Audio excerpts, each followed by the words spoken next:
Hi vinyl community. In this video I am going to be ranking the studio albums of one of my favorite bands of all time, the Electric Light Orchestra.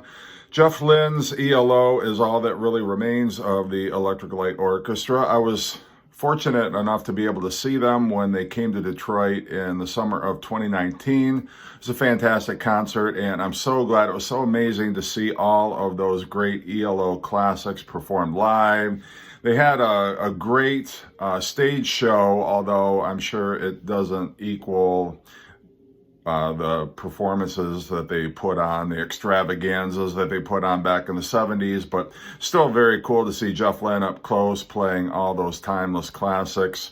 And I'm very happy today to be able to rank their studio albums. Now, of course, ELO, during the course of their career, the classic lineup was Jeff Lynne. Obviously, he was their singer-songwriter and was on guitar. Richard Tandy was on keyboards. Bev Bevan was the drummer. And then you had the string section of Mick Kaminsky, who was on violin. Hugh McDowell and Melvin Gale were on cellos. And that was the lineup that recorded some of their most well-known albums. So I am going to start, like I usually do, with my least favorite album and work my way up to the top. And my least favorite, number 14 of their studio albums, and by the way, I am including the Jeff Lynne's ELO albums in this list, but my number 14 is going to be 1986's Balance of Power. This was really the last ELO album for a long time, and it doesn't sound much like an ELO album. It's more like a real synth pop album. It's got drum machines. It's just a very sterile kind of 80s production. There aren't really any memorable tunes. Calling America was a single, but that's about the best track on it. The rest of it really is forgettable, and I'd like to forget that album right now. Number 13, I'm going to go with the most recent Jeff Lynne ELO album, and that is from Out of Nowhere, which was recorded and released in 2019.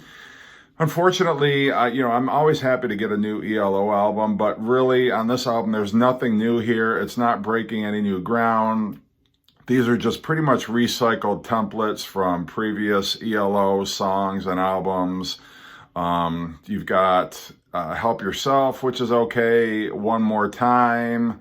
Sci-Fi Woman is okay. Time of Our Life was the second single off of this album, and I just find the lyrics very trite and cliche. It's somebody just talking to their buddy about, oh, what a great time we had when we did this thing, and didn't we have the time of our life? And it almost sounds like it's trying to be a pub sing-along song or just some kind of anthem, and it's just not strong enough to get there.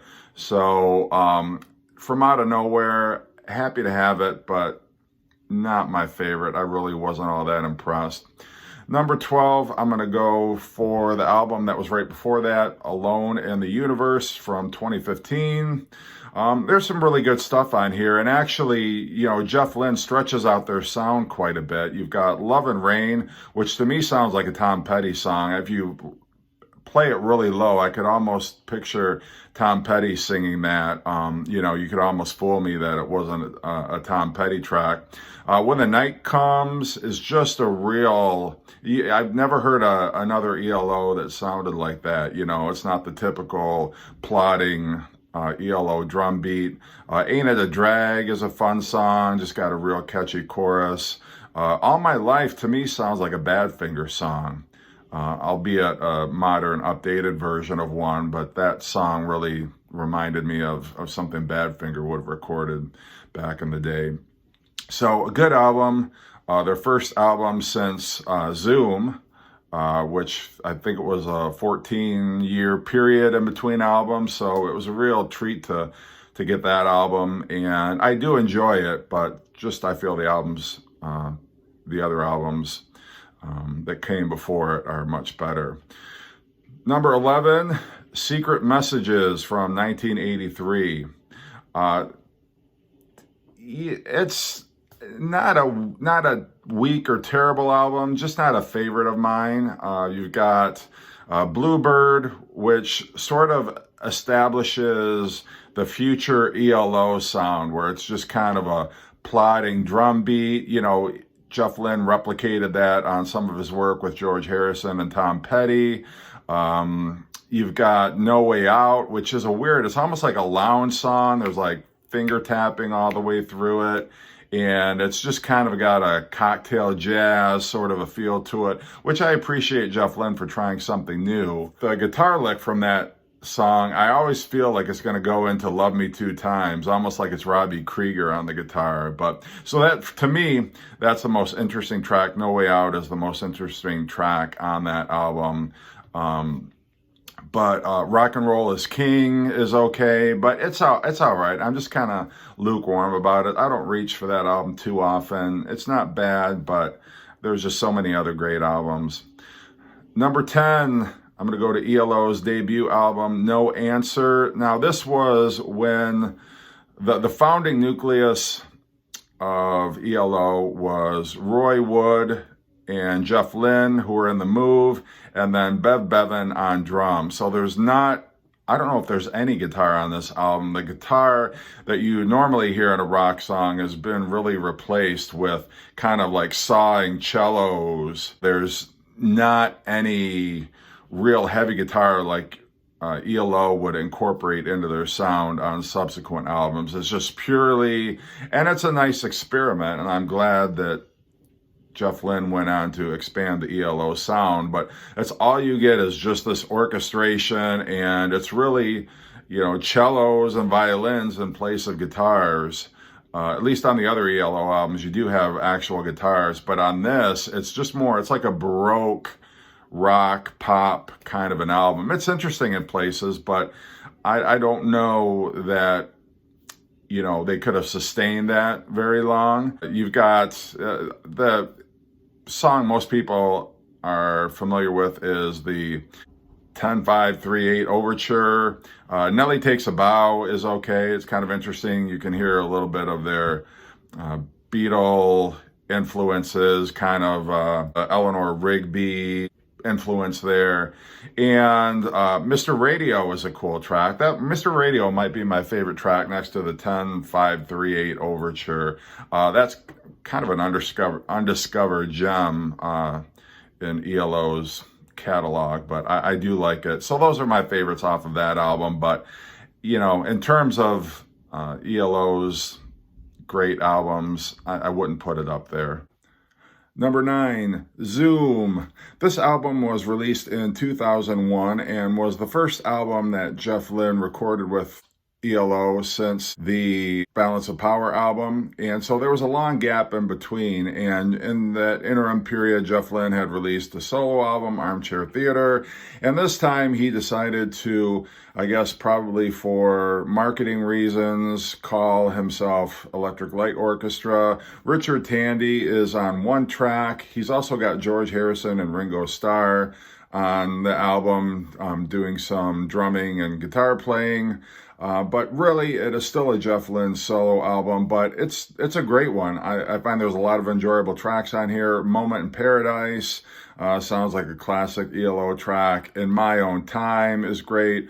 Ordinary Dream has a lot of Beatle elements, and Lonesome Lullaby is also a great track. So, there's some weak moments, but I would say overall, it's definitely a strong album, and I find it very enjoyable.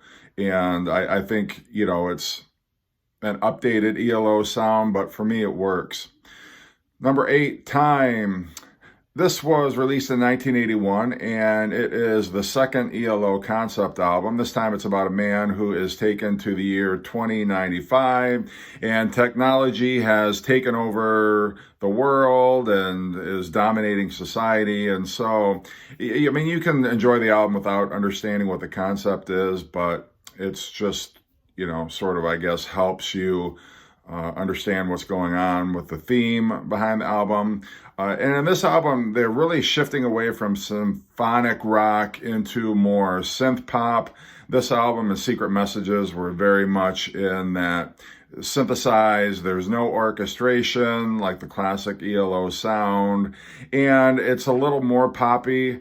The standout tracks on this one for me, Twilight is a great track, Ticket to the Moon, Rain is Falling, The Lights Go Down, Hold On Tight, I think was a single for the album. That's kind of got a nice little rocking beat to it, but it doesn't have, other than the, kind of like the vocal chorus melodies, it doesn't really have any of the other ELO elements to it, but you can tell it's ELO nonetheless. And it's an enjoyable album. It's just a stylistic shift for sure from what had come before. And this was really the beginning of a new phase for ELO. They had left behind, the classic ELO sound of the 70s, and we're moving into a new direction and a new decade. Number 7, ELO 2. This was a little more focused album than their debut. Roy Wood had left after the first album. Now they're introducing guitars into the sound. So you've got the cellos, the violin, and the guitars. So it's more reminiscent of the ELO that would come in subsequent albums. And it's still very enjoyable. It opens with a very heavy pounding rocker in Old England Town.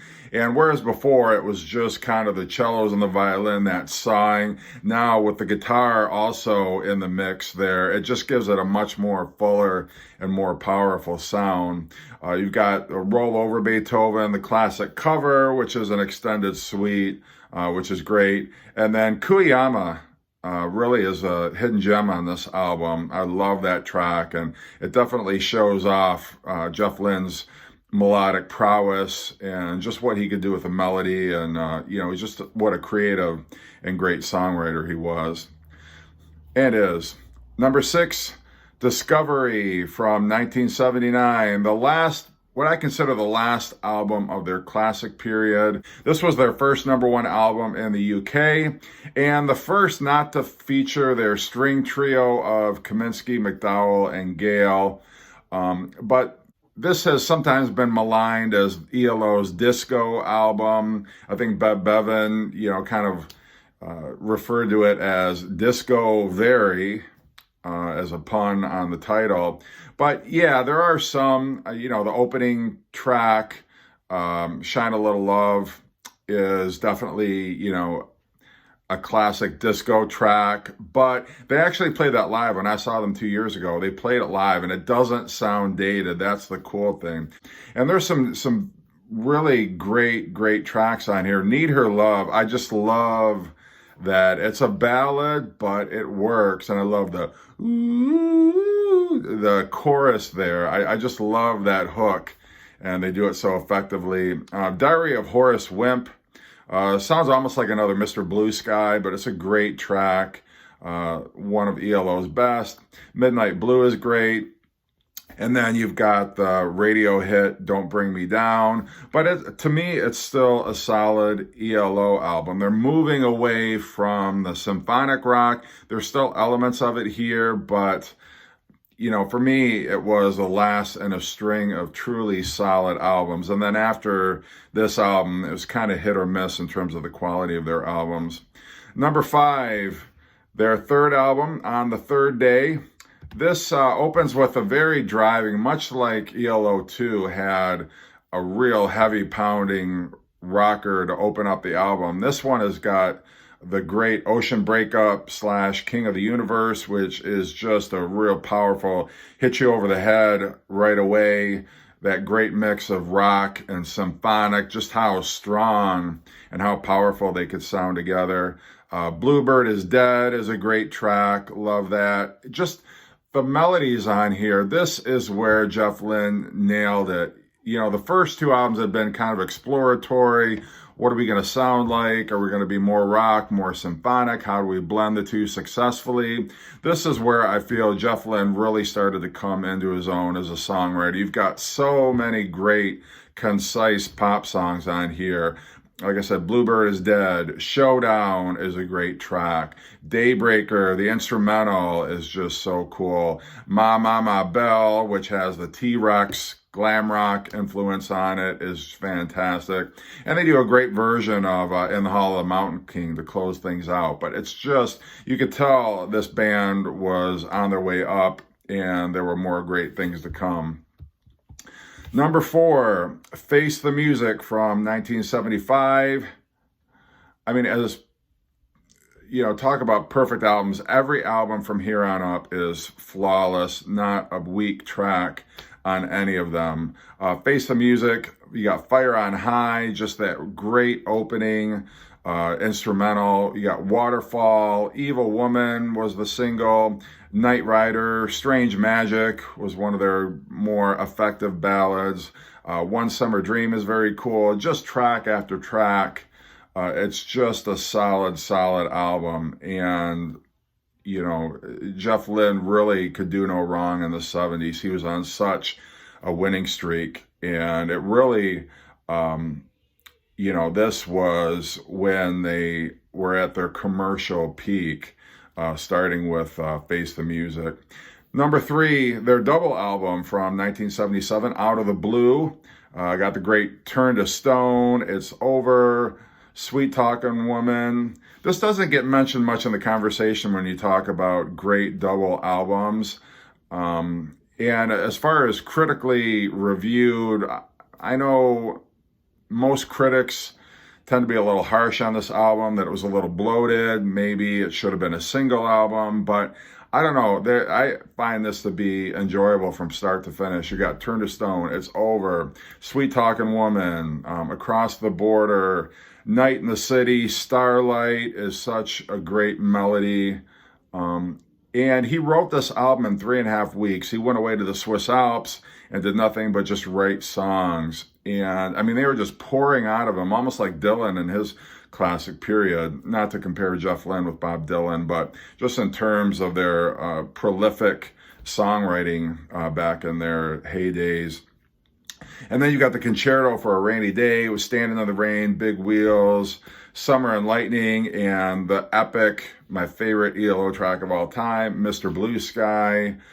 Just fantastic all the way through. And it's really Jeff Lynne flexing his songwriting muscles, just showing what ELO could do. It's kind of the culmination of their classic 70s period, where ELO was all over the radio and Jeff Lynne had fully realized his vision for what he wanted ELO to be. But it's a great double album, and I don't think there's 1 or 2 maybe tracks that you could have cut off this album, but the rest of it I think is really solid.